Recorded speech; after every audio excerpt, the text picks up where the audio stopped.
Hello, everyone. I'm showing we're live on Facebook. Welcome to the Institute for Creative Mindfulness site. You're still about, excuse me. Ooh, Bless you. Bless you. bless me. Thank you. Still about a minute before our official launch time. So if you're joining us for the impromptu Saturday night feels with the Institute for Creative Mindfulness, I'm being joined by my good friend Patrick Monette, who is the host of Friday Night Feels. Hi, baby. Hi, Patrick Cherub. So good to see you, my baby. Yeah, too. So yeah, I'm going to bounce this over to my personal page. So if you have found us, just hang tight for a minute and then we'll officially get started. So Patrick, how's the weather in Plattsburgh tonight? It's actually beautiful. This may not be from Plattsburgh, this picture, but this is what it was like today. Yeah. Except the leaves, like you were able to go out without a jacket. It was, Mhm. it was really nice after a stressful week to be able to just open the window and get some fresh air, Yes. Yeah. literally and figuratively. Stressful week. Whatever do you mean? What? What? Yeah, it's been a week. It's been a week. It surely has been. So welcome everyone to this very kind of last minute Saturday live cast here, sponsored by the Institute for Creative Mindfulness. You know, I like doing these quite a bit to feature my friends and colleagues and people who are having important conversations in the field. And as I've already mentioned, if you were here a minute ago, Patrick is the host of Friday Night Feels over on his channel, Patrick Monette Counseling. So Patrick is a dear friend of mine, joining me from Plattsburgh, New York. He's also a facilitator, faculty trainee, and consultant with my own group, the Institute for Creative Mindfulness. He's a brilliant EMDR clinician and consultant, and he's also, dun dun dun, a couples therapist. God bless you. You're a strong person. I am. So one of the reasons I wanted to bring you on to talk with me tonight is a good friend of mine, a professional friend, messaged me earlier just to comment about some of the things that I had posted about the election and its connection to trauma. And she made the comment that I feel like America is in need of couples counseling right now. So I hope that could guide a little bit of our conversation tonight, because you are a couples specialist. I specialize, among other things, in spiritual abuse and cults. And so part of me is like, do we need a couples therapist or do we need a cult interventionist? I'm not sure. So maybe we can tease that out a little bit. So first of all, Patrick, welcome. Thank you, Jamie. It's such an honor to be here, and I'm so excited to spend time with you and talk about some important issues that are going on. Yeah, So and I I first and foremost want to check in with how are you doing? And anyone else who's joining us, looks like we got quite a few people joining us live right now. Feel free to ask questions throughout this. Check in the comments about how you're doing. So Patrick, my dear, how are you doing? It's been kind of an emotional roller coaster. It's been a difficult week, I think, for everyone. It's hard to balance everything personally with your own beliefs and different stressors going on, and then making sure that you're still being that objective, good clinical person for your clients that are coming in, and dealing with everything, the insanity of the world with COVID, and also the intense battle of the political issues that have been going on in our country. And it's it's just been exhausting and tiring. Mhm. How are you doing with everything? Like how are you processing it all? Well, I've actually slept the last 3 nights, which is Hallelujah. very good, because I was not the night of the returns, many of the days leading up, because as I've tried to impart in a lot of what I've shared, this is so much more than politics for me. I mean, on one hand, it is, because as a student of history, I've been seeing so many things that remind me of Germany in the 30s. Hmm. So I think that's where a lot of the rub has been for me in my body, and a lot of my dreams have spoken to that in recent weeks. So it's been a pretty trying thing. And having grown up conservative and religious and knowing where so much of this rhetoric is coming from and seeing it more inflamed in a way I never had, it was a very, it's been hard 4 years for me, Hmm. as you know. And I don't expect people to fully get that. But I Right. think those of us, especially who are LGBT, those of us who did grow up with some kind of religious trauma, spiritual abuse, it's so clear why the last 4 years has been more than about just politics. It's, yeah. Mhm. And what's hard, going back to your question of like, does America need couples therapy? One of the things that I look at as a couples therapist is, they always come in with a presenting issue, right? Like, Mhm. he doesn't talk, she doesn't talk, we don't do all this. They're all the preliminary Yeah. issues. But then when you really go deeper, it's what's really happening here? Where is the trauma? Where are the wounds? What happened? How did the two, if we're talking about partners, how did they lose each other? Mhm. And as Mm. I was thinking about coming on tonight, is how have we lost each other Yeah. as a country? Because when I was growing up, I would say medium conservative. I didn't even know what that meant at that time until I was older.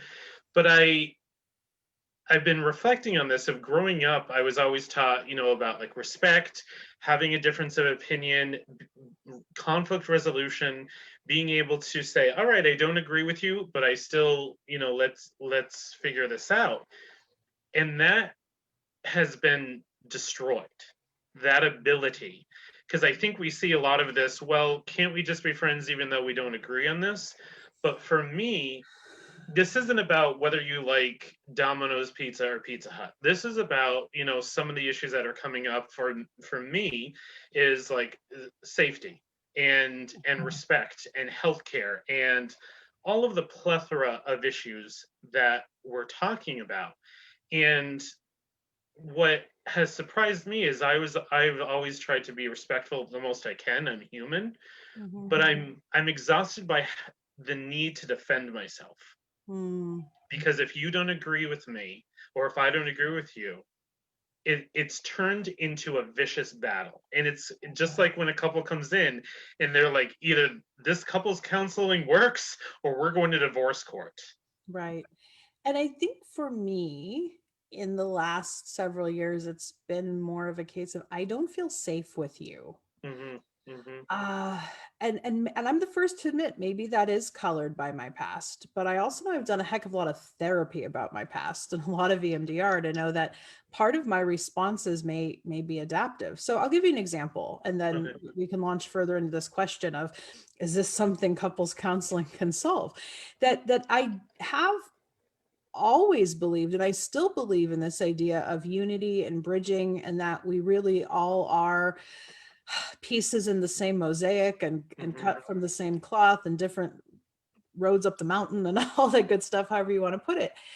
And I know there's been a lot of posting in the last few days about, we're still friends, we're still Americans. And then there's been a lot of counter posting to that in the vein of your privileges showing. And Hmm. I will tell you right now, I know I'm feeling too raw to have any meaningful dialogue with anybody who supported Donald Trump or who I Hmm. knew supported Donald Trump. And part of it may be I just need my space. And at some point I can. I have tried here and there with a couple people, especially people I truly do love Hmm.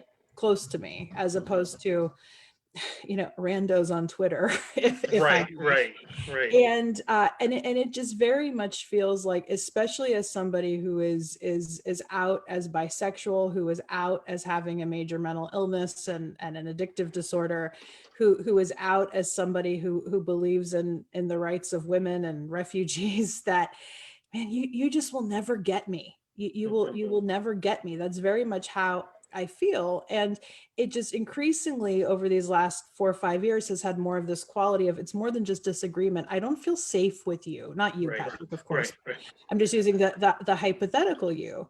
right, And so I don't know, like, if one party of a couple came into you and said, I just don't feel safe with them anymore, right. how would So you then even begin to unpack that?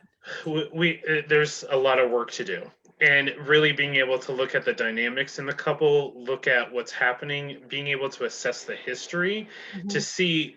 One of the things that I like to do is I'll ask couples to say, how did you first meet, Mm. and what was it like when you fell in love? Mhm. And because it's so easy to be in the bitter.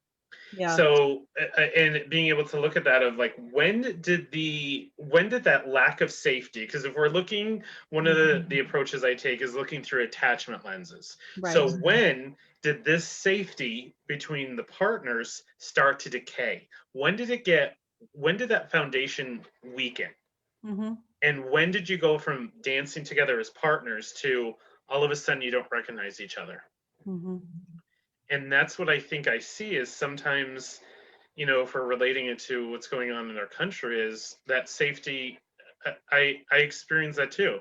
And Mhm. it's even scary to say that because I feel like there's going to be a backlash. Like Yeah. that's the anxiety of, I'm not putting it on anyone. I'm just saying my own anxiety of, for example, I'm bilingual.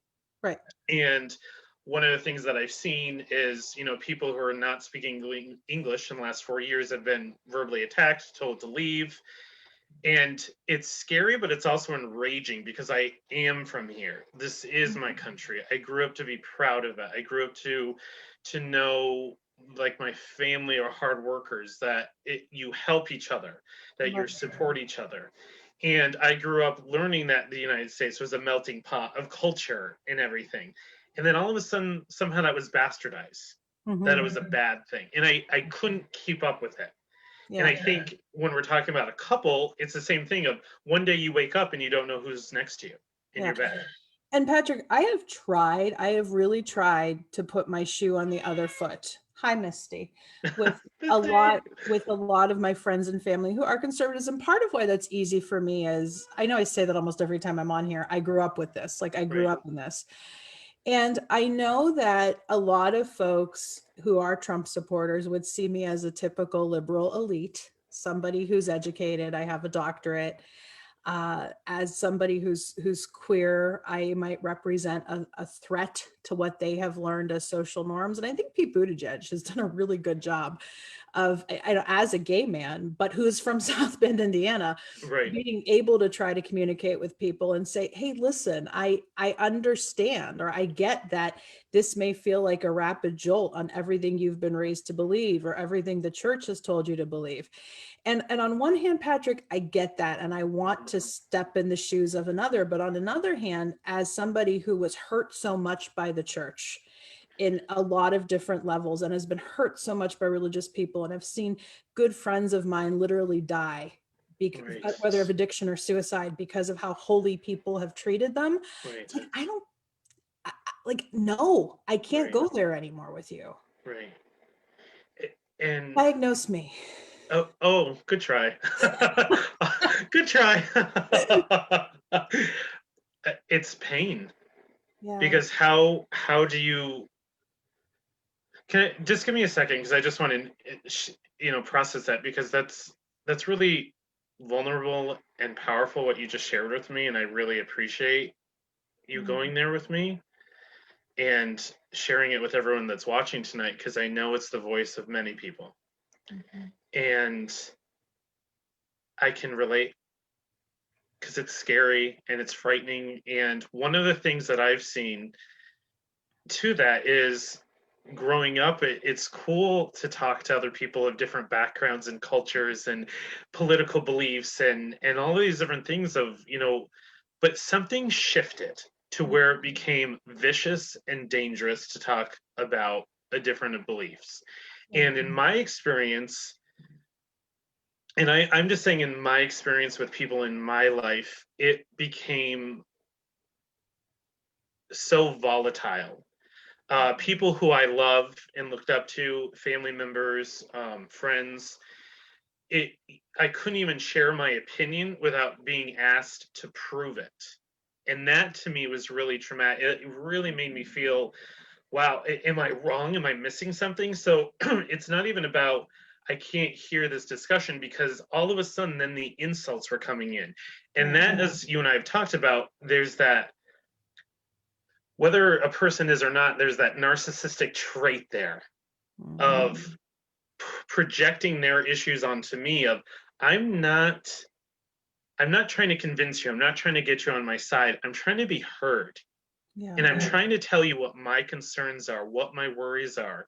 And asking to prove myself is just a manipulative trait to say, I'm not going to hear what you say until I give you permission.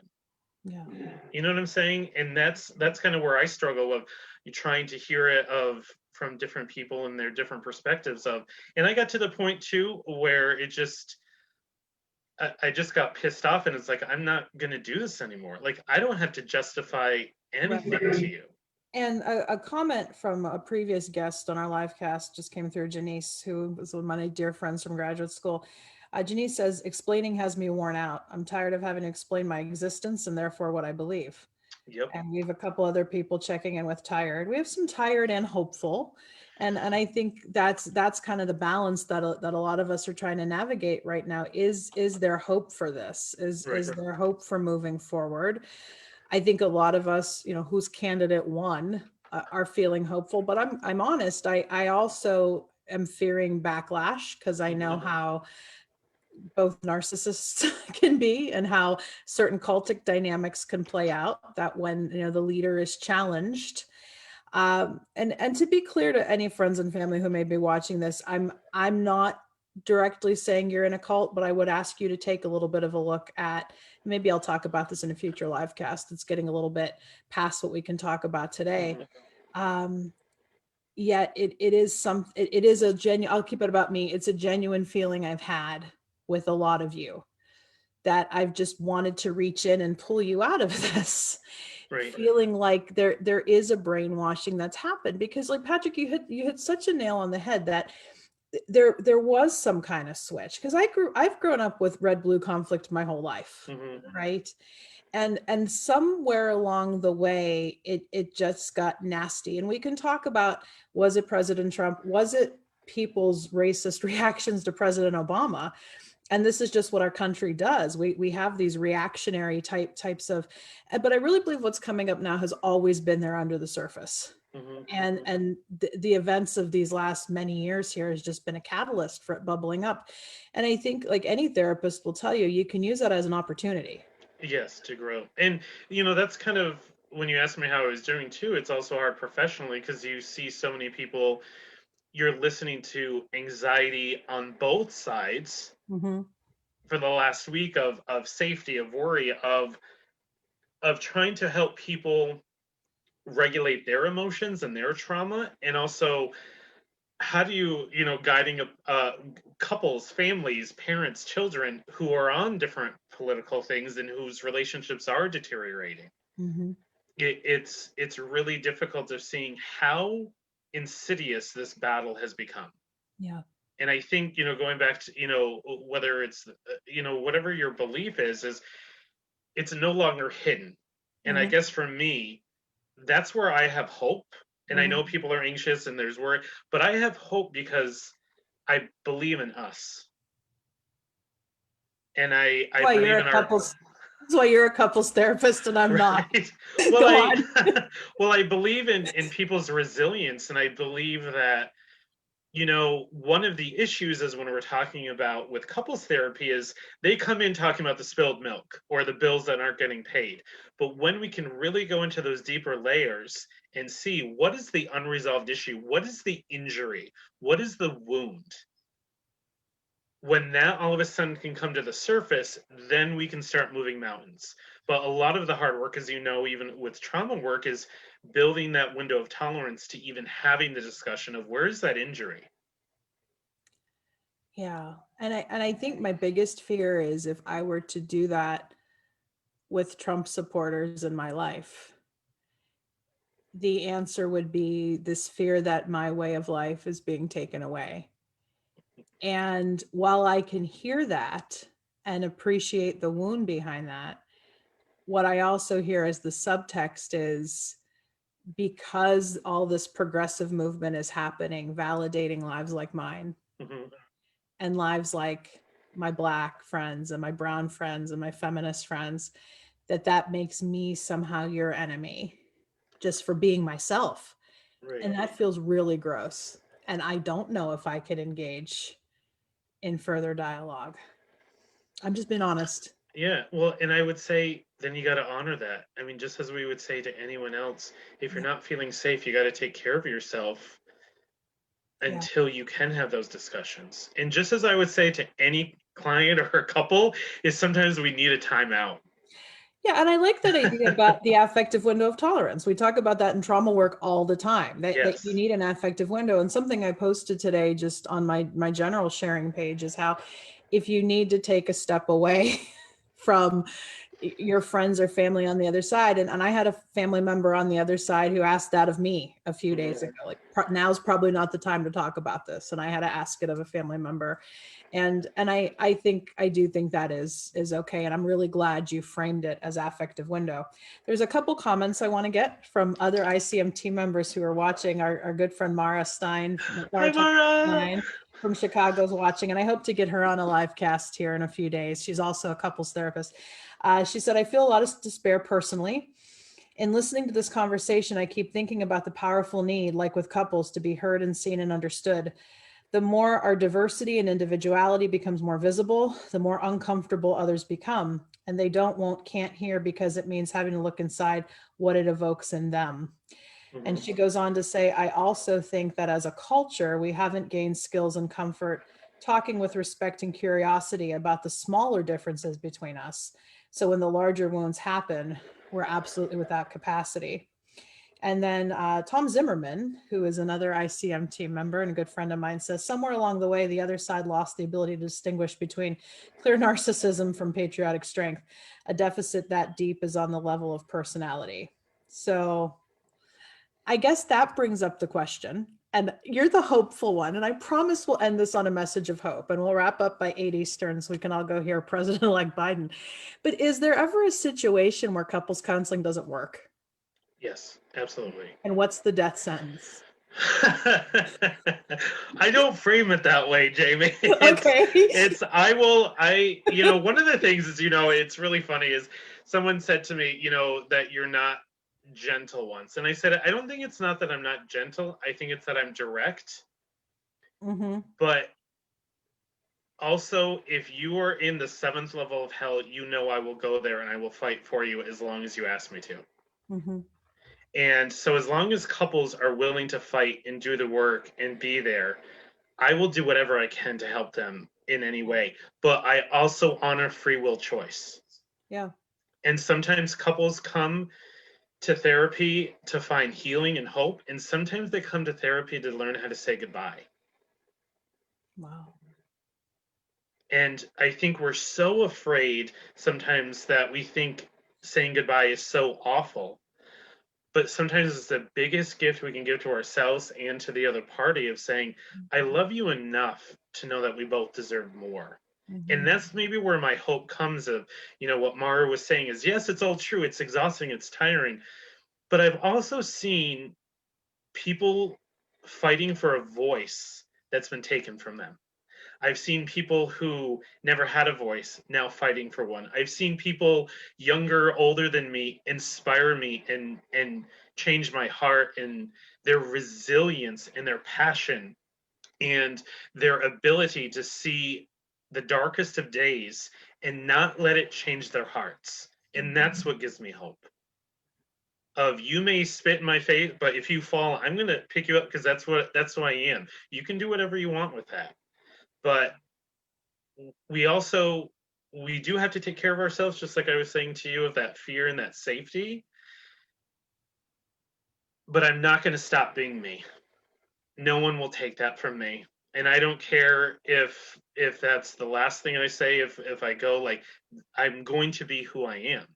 Yeah. And I think that's one of the things of, there was like this bubble that popped, and I was sharing this of, I'm not going to be afraid of who I am anymore. I'm not going to be sharing. I'm going to do what I can to have other people have their platform. And that means people I don't agree with.